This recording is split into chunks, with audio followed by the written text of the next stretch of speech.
पुरुषोत्तम मास कथा अध्याय 24 पद्म पुराण आधारित कथा शैली। नैमिषारण्य के पवित्र वन में शौनक आदि ऋषि मुनि सूत जी महाराज के श्रीमुख से पुरुषोत्तम मास की महिमा का श्रवण कर रहे थे। प्रत्येक कथा उनके हृदय में भगवान श्रीहरि के प्रति प्रेम और श्रद्धा को बढ़ा रही थी। तब सभी मुनियों ने विनम्रतापूर्वक कहा, हे सूत जी, आपने पुरुषोत्तम मास की अनेक अद्भुत कथाएं सुनाई। अब कृपा करके अध्याय 24 की कथा सुनाइए, जिससे मनुष्यों को धर्म, सेवा और भक्ति का महत्व समझ में आए। सूत जी बोले, हे मुनियों, पुरुषोत्तम मास समस्त मासों में श्रेष्ठ माना गया है। इस मास में जो मनुष्य श्रद्धा और विश्वास के साथ भगवान विष्णु का स्मरण करता है, उसका जीवन धन्य हो जाता है। अब मैं तुम्हें एक पवित्र कथा सुनाता हूँ। प्राचीन काल में एक सुंदर नगर में दयानाथ नाम का एक गृहस्थ रहता था। वह स्वभाव से दयालु और सत्यप्रिय था, परंतु उसे अपने परिवार और धन संपत्ति का बहुत अभिमान था। वह सोचता था कि उसके सुख का कारण उसकी बुद्धि और परिश्रम है। भगवान की कृपा को वह विशेष महत्व नहीं देता था। उसकी पत्नी कमला भगवान विष्णु की परम भक्त थी। वह प्रतिदिन पूजा करती, तुलसी की सेवा करती और भगवान का नाम जपती थी। एक दिन उसने अपने पति से कहा, स्वामी, जो कुछ हमें प्राप्त है वह भगवान की कृपा से ही है। दयानाथ हंसते हुए बोला, यह सब मेरी मेहनत का फल है। यदि मैं परिश्रम न करता तो कुछ भी प्राप्त न होता। कमला ने विनम्रता से कहा, मेहनत आवश्यक है, लेकिन भगवान की कृपा के बिना कोई कार्य सफल नहीं होता। दयानाथ ने उसकी बात पर ध्यान नहीं दिया। कुछ समय बाद पुरुषोत्तम मास का शुभ आगमन हुआ। नगर के मंदिरों में भजन कीर्तन होने लगे। श्रद्धालुजन व्रत, दान और कथा श्रवण में लग गए। कमला ने अपने पति से कहा, इस पवित्र मास में भगवान श्रीहरि की आराधना अवश्य करनी चाहिए। लेकिन दयानाथ अपने व्यापार और परिवार में इतना व्यस्त था कि उसने कोई रुचि नहीं दिखाई। इसी बीच उसके जीवन में अचानक कठिनाइयां आने लगी। व्यापार में हानि होने लगी। खेतों की उपज कम हो गई। घर में अशांति बढ़ने लगी। दयानाथ बहुत चिंतित रहने लगा। एक दिन उसने क्रोधित होकर कहा, मैंने इतना परिश्रम किया, फिर भी सब कुछ बिगड़ता जा रहा है। कमला ने शांत स्वर में कहा, जब मनुष्य कठिनाई में होता है तब उसे भगवान की शरण में जाना चाहिए। उसी समय नगर में एक संत महात्मा पधारे।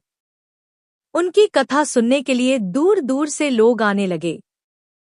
कमला ने आग्रह किया, स्वामी, एक बार संत की कथा सुनने चलिए। बहुत समझाने पर दयानाथ तैयार हो गया।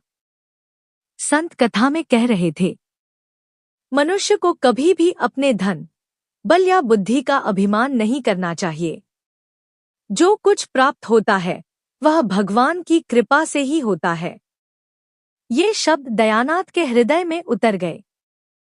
कथा समाप्त होने के बाद वह संत के पास गया और बोला, महाराज, मेरे जीवन में अनेक समस्याएं आ गई हैं। कृपया मार्ग बताइए। संत ने कहा, पुरुषोत्तम मास चल रहा है। भगवान विष्णु का स्मरण करो, दान करो, सेवा करो और अपने अहंकार का त्याग करो। दयानाथ ने संत की बात स्वीकार कर ली। अगले दिन से उसने अपने जीवन में परिवर्तन प्रारंभ किया। वह प्रातःकाल स्नान करके मंदिर जाने लगा। भगवान विष्णु के सामने बैठकर प्रार्थना करता, हे प्रभु, मुझे सही मार्ग दिखाइए। धीरे धीरे उसका मन शांत होने लगा। एक दिन मंदिर से लौटते समय उसने देखा कि एक गरीब परिवार भूखा बैठा है। पहले वह ऐसे लोगों की ओर ध्यान नहीं देता था, लेकिन अब उसका हृदय बदल चुका था। वह उन्हें अपने घर ले आया और प्रेमपूर्वक भोजन कराया। गरीब परिवार ने आंसुओं भरी आंखों से उसे आशीर्वाद दिया। उस दिन दयानाथ को जो आनंद मिला, वह उसे कभी धन कमाने से नहीं मिला था। पुरुषोत्तम मास के दिनों में उसने नियमित रूप से गरीबों की सहायता करना प्रारंभ कर दिया। वह प्रतिदिन कुछ अन्न दान करता और जरूरतमंदों की सेवा करता। धीरे धीरे उसके मन का अभिमान समाप्त होने लगा। एक दिन उसकी भेंट एक वृद्ध साधु से हुई। साधु ने कहा, पुत्र, सेवा और दया ही सच्ची भक्ति है। दयानाथ ने पूछा, क्या केवल पूजा करने से भगवान प्रसन्न नहीं होते? साधु बोले, पूजा के साथ दया, सेवा और विनम्रता भी आवश्यक है। भगवान भक्त के हृदय को देखते हैं। यह सुनकर दयानाथ का हृदय भाव विभोर हो गया। पुरुषोत्तम मास की अंतिम रात्रि आई। उस दिन उसने उपवास रखा, भगवान विष्णु का विशेष पूजन किया और रात्रि भर भजन कीर्तन किया।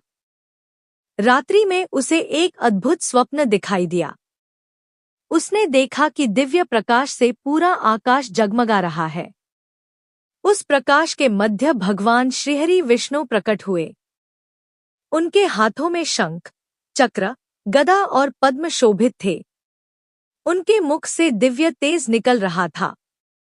भगवान ने कहा, हे दयानाथ, मैं तुम्हारे परिवर्तन से अत्यंत प्रसन्न हूँ। दयानाथ ने हाथ जोड़कर कहा, हे प्रभु, मैंने जीवन में अभिमान किया और आपकी कृपा को भूल गया। मुझे क्षमा करें। भगवान मुस्कुराए और बोले, जो मनुष्य अपनी भूल स्वीकार कर धर्म और भक्ति का मार्ग अपनाता है, वह मुझे प्रिय होता है। दयानाथ की आंखों से आंसू बहने लगे। भगवान ने आगे कहा, जो व्यक्ति पुरुषोत्तम मास में श्रद्धा, सेवा और दया का पालन करता है, उसका जीवन सुख और शांति से भर जाता है। इतना कहकर भगवान अंतर्धान हो गए। प्रातःकाल जब दयानाथ जागा, उसका हृदय भक्ति और कृतज्ञता से भर चुका था। उसने भगवान को प्रणाम किया और जीवन भर धर्म, सेवा और विनम्रता के मार्ग पर चलने का संकल्प लिया। धीरे धीरे उसके जीवन की कठिनाइयां दूर होने लगी।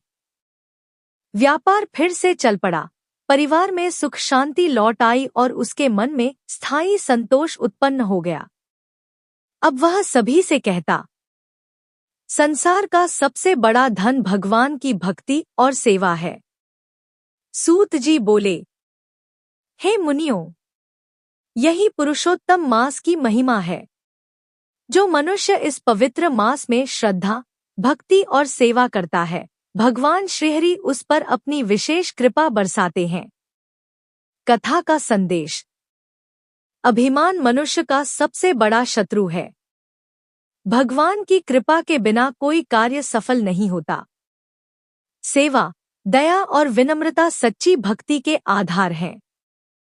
पुरुषोत्तम मास में किया गया जप, तप, दान और सेवा अक्षय फल देते हैं। भगवान भक्त के हृदय की भावना को देखते हैं।